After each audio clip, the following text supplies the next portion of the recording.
Existujú medzi nebom a zemou veci, ktoré sú nezobraziteľné alebo by sa nemali zobrazovať? Môže sa alebo mal by sa zobrazovať napríklad Boh? A môže byť objekt alebo obraz hrozbou?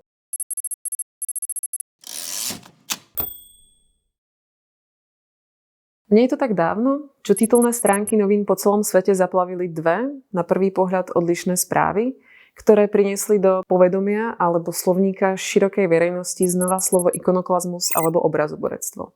Narážam na pár rokov staré reporty o ničení pamiatok islamským štátom a na vcelku nedávnu zmenu Hagie Sofie znova na funkčnú mešitu. Odkiaľ pojem ikonoklazmus pochádza? Čo znamenal v minulosti a čo znamená dnes a súvisí iba s moderným islámom? Poďme sa spolu pozrieť na to, prečo a aké zobrazenia ľuďom vadili natoľko, že sa rozhodli zakázať ich produkciu alebo ich hromadne ničiť. Prvou udalosťou, na ktorú som narážala, boli série násilných snímkov zo Sýrie a Iraku. Okrem násilia a strát na ľudských životoch sme mali možnosť sledovať, a to niekedy dokonca v priamom prenose, ničenie stoviek historických a kultúrnych objektov. Palmíra, Hatra, Dura Europos, či tisícky rokov staré asýrske a akadské sochy z múzea v Mosule boli buď nenávratne poškodené, alebo úplne zmizli zo zemského povrchu.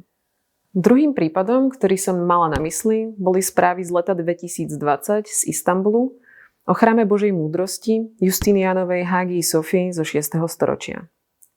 Prezident Erdoğan sa ju rozhodol premeniť z múzea, ktorým bola od roku 1934, znova na funkčnú mešitu. Najviditeľnejšie sa táto zmena dotkla figurálnych zobrazení, ktoré sa v chráme nachádzali. Všetky tie, ktoré boli viditeľné pri smerovaní na Meku alebo Kábu, boli prekryté látkou, aby nerušili moslimských veriacich pri piatkových modlitbách. Najviditeľnejšie sa táto zmena teda dotkla apsidy so slávnou Matkou Božou z 9. storočia. Je ale odmietanie alebo ničenie obrazov problémom iba súčasného islámu? V dejinách ľudstva sa zobrazovanie, a to obzvlášť živých bytostí, stávalo opakovane príčinou rozporov. Všetky tri hlavné abrahamické náboženstvá si museli túto otázku nejakým spôsobom vyriešiť. Vieme, že judaizmus a islám dospeli k rozhodnutiu živé bytosti nezobrazovať, zatiaľ čo kresťania svoj postoj viackrát zmenili a s ním aj svoj vizuálny jazyk. Práve sa pozeráme na apsidálnu kompozíciu chrámu Hagia Irene v Istanbule, stojacej iba pár metrov od už spomínanej Hagie Sofie. V porovnaní s výjavmi Krista alebo Matky Božej, ktoré môžeme poznať napríklad z apsid rímskych bazilík, sa toto môže zdať ako vcelku netradičný námet. Táto mozaika z polovice 8. storočia je totiž považovaná za pomyselnú vlajkovú loď tzv. Byzantského ikonoklazmu.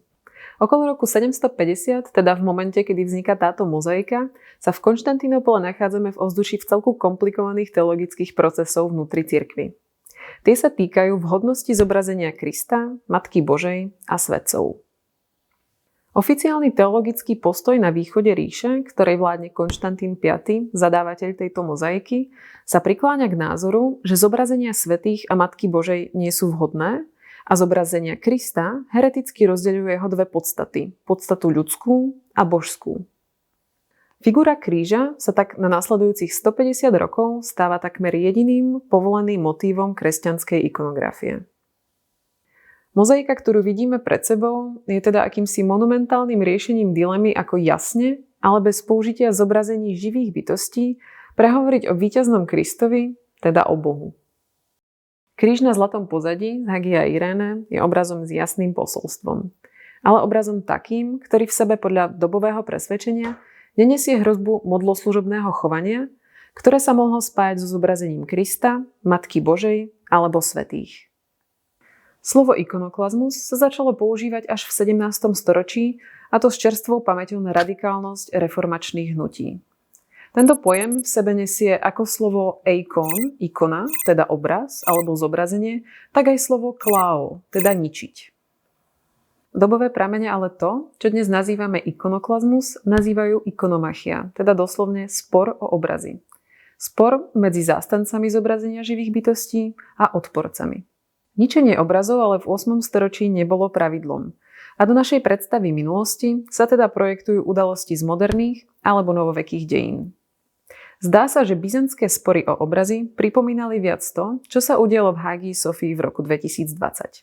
Presvedčenie o nevhodnosti zobrazovania živých bytostí viedlo medzi rokmi 730 až 843 k zákazu produkcie takýchto obrazov, k ich odstráneniu z verejného a súkromného života, k zákazu ich používania v rámci zbožnosti a v prípade neprenosných obrazov k ich prekrytiu.